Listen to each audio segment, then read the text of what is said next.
In this incredible story, a single photograph became the turning point in what seemed like a hopeless investigation.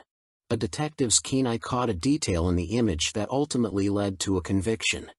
This dramatic story begins in Durham, North Carolina, where a young couple, Janet and Raven Abaroa, lived. Their first meeting occurred at the University of Southern Virginia in 1998. Janet was a multifaceted athlete. She was passionate about swimming, basketball, and football. Sports became the bridge between them. Raven was also a soccer player, and fate brought them together during a training session. They both later recalled this moment as an instant, intense spark of love. Their romance developed at a dizzying pace, and just 2 years later, in August 2000, they got married. The newlyweds chose Durham for their life, drawn by the city's promise of easy employment thanks to the presence of a major sports company. Initially, their family life seemed idyllic, but the harmony was short-lived.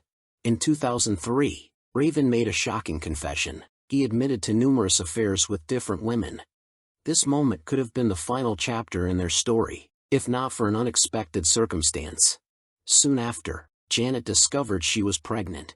The prospect of single motherhood terrified her, and Raven desperately tried to convince her that his infidelity was in the past. Thus, their marriage received a second chance. They believed in the possibility of redemption, and on October 17, 2004, their son Caden was born. The birth of their child initially strengthened the Abaroa family relationships, but a new challenge soon awaited them. As previously mentioned, Raven and Janet worked for a sports equipment company. In 2004, Raven was caught stealing 25 sports suits, which he subsequently sold online. The company presented irrefutable charges that were impossible to contest. Raven fully admitted his guilt in the criminal actions. Punishment was immediate: probation, a $10,000 fine, and termination from his job. Janet, despite having no direct involvement in the crime, also left her position at the company, considering further work after the scandal impossible due to reputational damage. By December 2004, both spouses were without an income source. The family's financial situation sharply deteriorated. Finding employment with a theft conviction became practically impossible. The need to cover current bills demanded immediate solutions. The couple used their small existing savings. Some relief came from a 3-month rent deferment provided by their landlord. The next significant date in this story is April 26, 2005, 4 months after their dismissal. That evening, at 10:40 p.m., Raven Abaroa made an emergency 911 call. In a state of extreme emotional shock, he reported a tragedy, claiming that upon returning home, he discovered his wife Janet dead from a gunshot suicide. However, the police investigation at the crime scene established a diametrically opposite picture. Janet had been killed with a cold weapon, and the circumstances clearly pointed not to suicide, but to a violent crime. More than 10 knife wounds were found on Janet's body, with fatal injuries likely occurring in the neck area. The tragedy was intensified by the fact that she was pregnant with her second child. According to Raven, around 8 p.m. he left for a soccer match, with his wife and child already asleep. Returning home at 10:40 p.m., he discovered Janet lying in a pool of blood. The 6-month-old child was crying in the crib, remaining unharmed. Raven's laptop and one of his collectible knives had disappeared. Notably, the victim's jewelry remained untouched. Forensics recorded a blood-stained shoe print on the carpet in the murder room. Significantly, there were no signs of forced entry. The attacker seemingly penetrated the closed space without difficulty. All of the above puzzled the police, and the investigation was further complicated by the fact that just a couple of days after Janet's murder, her husband Raven left for another state, Utah, located 3,000 kilometers from the crime scene. Perhaps there would have been nothing unusual about this. What was strange was not that a man decided to change his residence after his wife's murder, but that he categorically refused to contact the police investigating his wife's murder. He immediately hired an attorney and conducted dialogue with detectives only through him. Moreover, and perhaps most importantly, Janet's life was insured for $500,000. Raven, despite the Abaroa family's lack of money to pay for their house, never missed making insurance payments. He could always find money for these, even though his family needed more critical things at the time. There wasn't even a hint of any other suspect in the case, so the above circumstances made Raven the only person with a motive. Nevertheless, the available evidence was insufficient for an arrest, and no one was detained after Janet's murder. After receiving insurance payments, Raven moved to Utah, taking their child with him. Several years after Janet's death, he met Vanessa Pont, and their relationship soon progressed to an engagement following his marriage proposal. Janet's relatives, 6 sisters and 3 brothers, were firmly convinced of Raven's involvement in her death. They attempted to warn Vanessa by contacting her directly, but their concerns found no resonance with her. During their acquaintance, Raven presented himself as a caring and sincere person. Vanessa knew about the tragic death of his first wife but accepted his version of a robbery attack. Their wedding took place in August 2008, but marital happiness lasted only 4 months. According to Vanessa, after marriage, Raven's character changed dramatically. He demonstrated sharp mood swings, alternating between aggressive outbursts and moments of remorse. Moreover, Raven occasionally displayed physical aggression toward Vanessa. She admitted that she gradually began to fear for her safety, and suspicions about his involvement in Janet's death grew stronger. The fear for her own life pushed her to decide on divorce. Meanwhile, Janet's family continued to publicly express certainty about Raven's guilt. In 2009, the case was assigned to a new investigator, Charles Soule.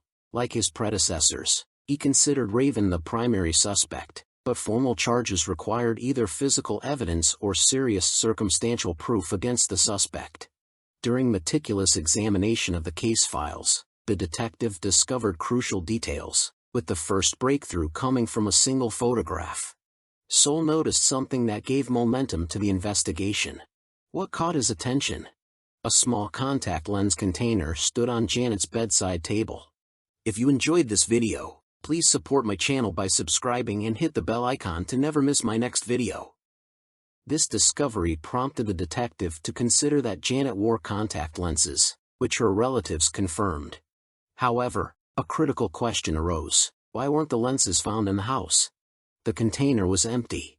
The logical explanation was that Janet had not removed her lenses on that fatal evening. Confirmation required exhumation of the body 5 years after her death. With her family's permission, the body was exhumed. Forensic examination confirmed contact lenses were present on the victim's eyes, a pivotal moment in the investigation.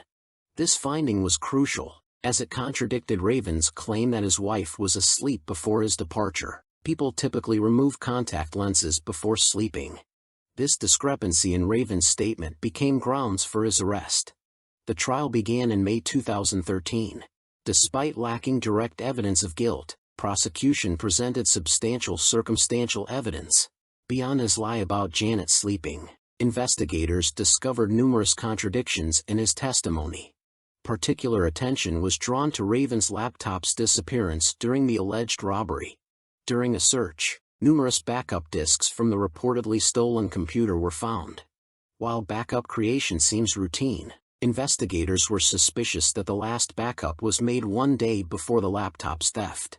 Another suspicious detail was Raven's unusual behavior on the murder night. Contrary to his habit, he unexpectedly decided to leave the family dog in the garage. The prosecution interpreted this action as an attempt to prevent potential intervention by the animal that might have defended Janet. There were no signs of forced entry, and the room's condition did not indicate a struggle.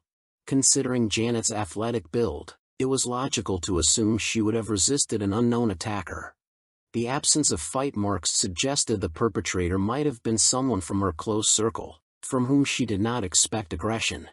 During the trial, testimonies from over 5 women who had romantic relationships with Raven were heard.